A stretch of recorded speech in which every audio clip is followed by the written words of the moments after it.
My experience with .hack goes all the way back to the early 2000s, and to have the chance to revisit a part of this legacy franchise, especially on a portable medium, got me extremely excited. While this particular entry isn't my favorite in the wider series, it's still a fantastic journey that deserves your time. As always, thank you so much for checking out this video. This is Sho, and today, let's dive into the world version R2 with .hack GU Last Recode.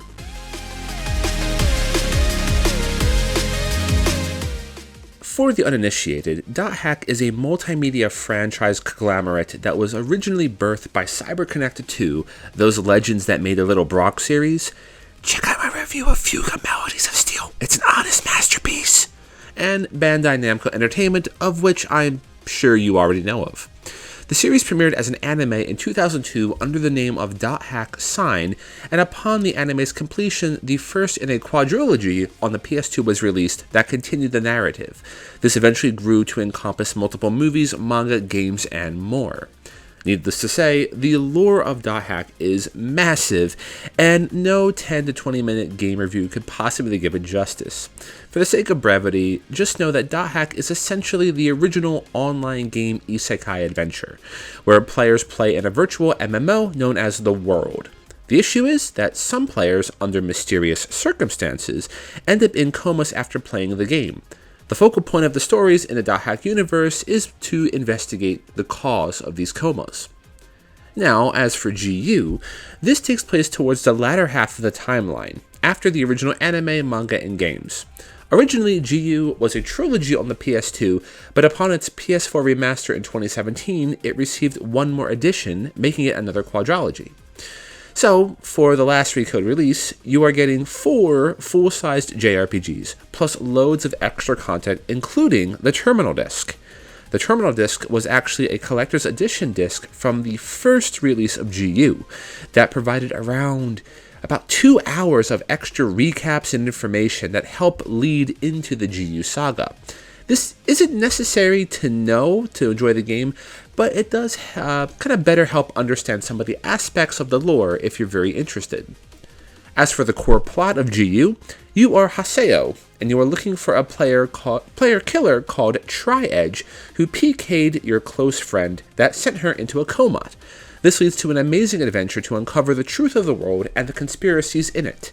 Past that, we're pretty much getting into spoiler territory, so I'm just going to leave it off here.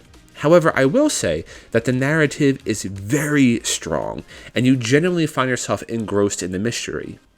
To help facilitate that immersion, this is entirely set up around early 2000s MMO design. That means you have the actual MMO game and the OS of which it operates in. For any classic players of Final Fantasy XI, just imagine the Play Online OS. For perhaps maybe my younger viewers, think Doki Doki Literature Club's console releases. So you'll be checking out forum posts, websites, and emails, gathering information in the game, while jumping into the actual game world, fighting battles, making friends, and so forth. But I'll get more on the actual gameplay shortly. Now let's get into the big stuff. Performance, visuals, and all that jazz, because of course, this is a remaster. And again, do note that GU on the Switch is a port of a PS4 remaster of a PS2 game. So designs and visuals are probably going to be a thing.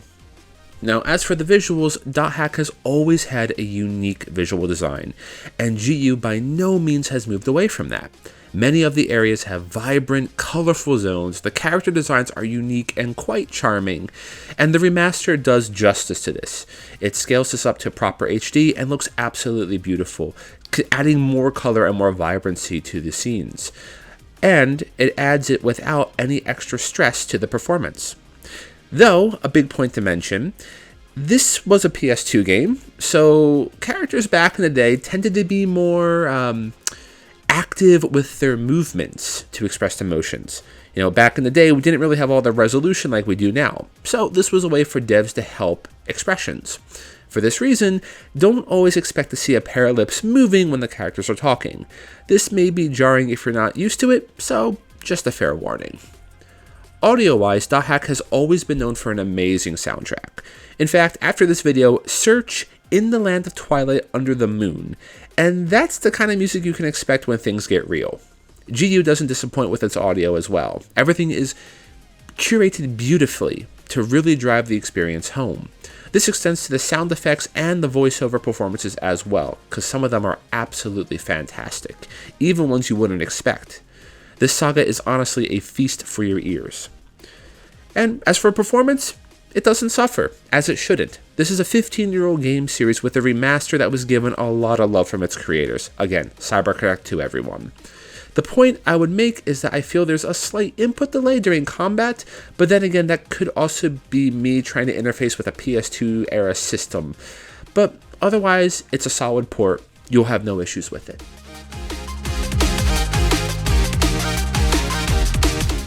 Okay, so we're dealing with a 15-year-old set of 4 games that constantly builds off of the predecessors. Now, there are no shortage of .hack videos on YouTube, so I'll keep this as succinct as possible. The MMO aspect of .hack functions as sort of a hub system.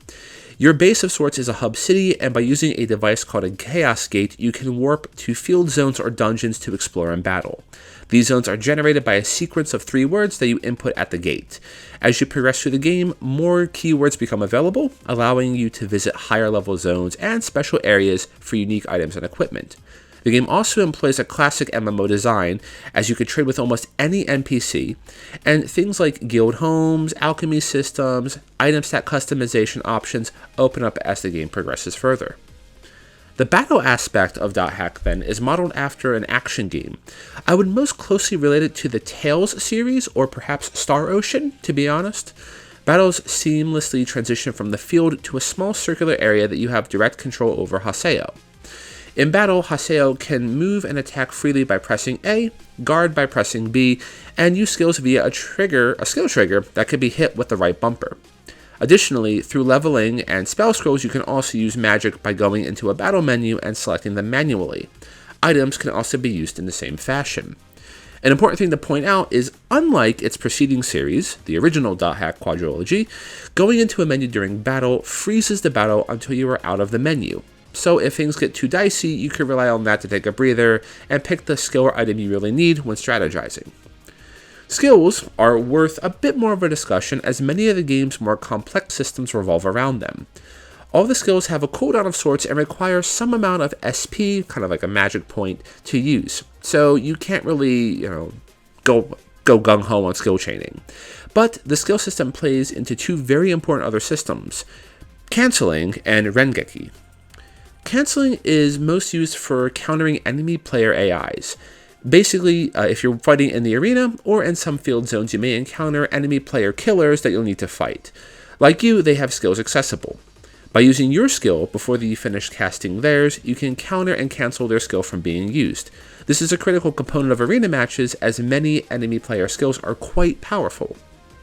Rengeki, on the other hand, is a system that works on all enemy targets. Essentially, the more you beat down on a single opponent, the more their defense, so to speak, goes down. After taking a large amount of hits, an enemy may have a bluish-purplish ring form around them with the words Rengeki Finish appearing. Using a skill on that enemy will cause a Rengeki to occur.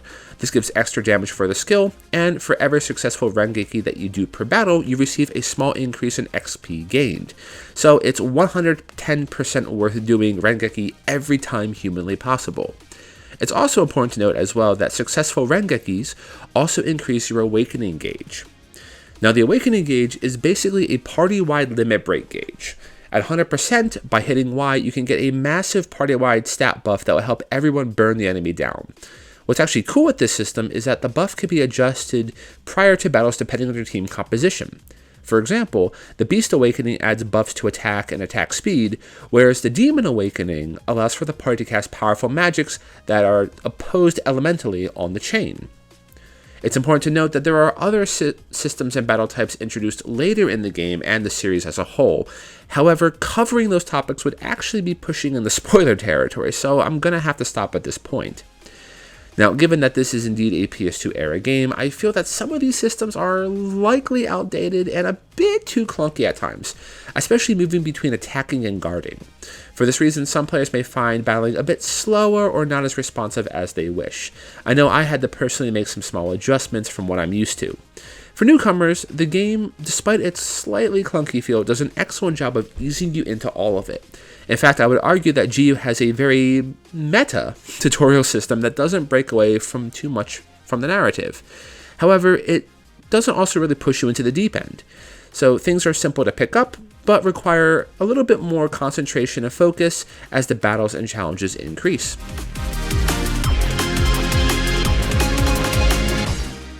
So once more, as this is a 2-decade-old series from a time long past, I'll keep my thoughts succinct. GU doesn't have a difficulty mode. As you rise in level and enter higher level zones, the battle difficulty will continue to ramp up. This provides a very stable challenge throughout each game. The AI, at least from my observations, both past and present, continues to provide good challenges the further you progress in the story. At first, things will be easy, there's no doubt about that. However, you will eventually be dealing with stricter party compositions, and the AI will do all it can to exploit any weaknesses you have while covering their own. If you're not careful and you're too reckless, you may find yourself getting nailed by a spell out of nowhere and then smacked around in a sort of juggling combo. So it's important to always stay aware of the situation. However, I will say, fairly confidently, for those who played the original .hack quadrilogy, the difficulty has gone down in GU. So if for some reason you only played the originals and skipped out on GU, then this will likely be much easier and smoother for you, especially considering the change of having the menu pause the battle, which I think is huge.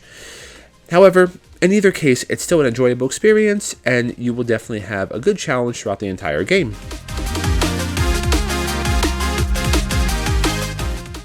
So, the big cheese is something included in the last Recode versions only, and that is literally called cheat mode.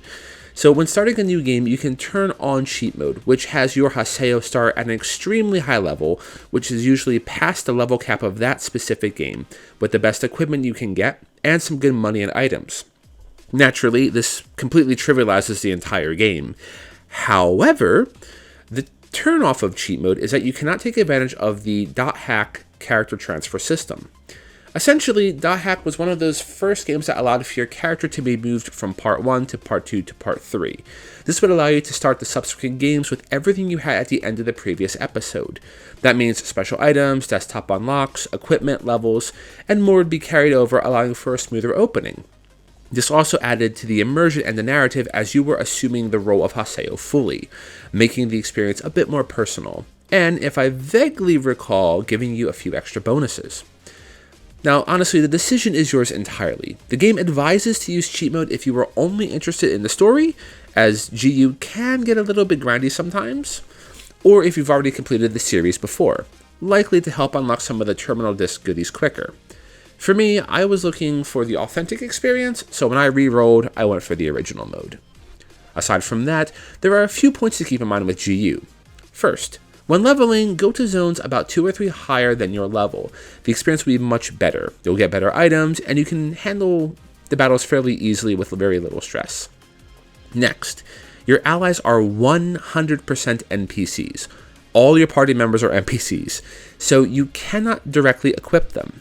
Therefore, you'll need to give or trade better items to them to make sure they are stronger. This is incredibly important now. Never trade them an item that is above their level. They will not auto-equip it. Only ever give equipment they can use at the moment of the trade. This also includes with the item customization system.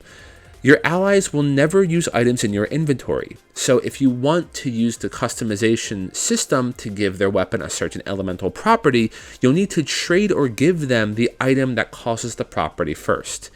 So just keep that in mind.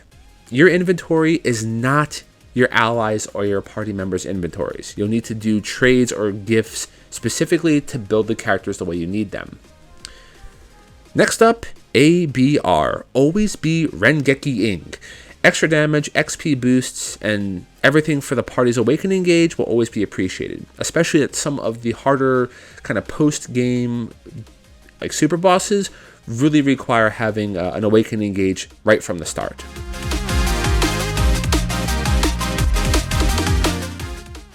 If you've never experienced the .hack franchise, this is an excellent point of entry. While many veterans such as myself would like to see the originals get a remaster, GU is still a great way to introduce .hack to a new generation, especially if you're sick of the harem-style Sword Art Online clones. For veterans, I would say to you directly, it's not the series we want, but who knows? If this gets good reception, maybe CyberConnect 2 and Bandai Namco will revive .hack sooner than later. Anyway, if you made it here, thank you so much for watching. Coming up, we got some more First Thoughts videos on the demo of 13 Sentinels in Japan, as well as Senran Kagura and Neptunia crossover. I hope I can get one of those collector's boxes, because it looks so good. I'm also working on the Crystar Switch TAC review, so expect that a little bit before its Western release. As always, and if you enjoyed the video, please leave a like and drop a comment letting everyone know your own .hack experiences. I would also love to hear if you were into the series back in the day, or if this is your first time entering into it. And if you really want to send your love, subscribing to the channel is the best way for you to do that. So thank you so much for sending your love. Alright, thanks for watching, and if the going gets tough, let's switch strats. Cheers!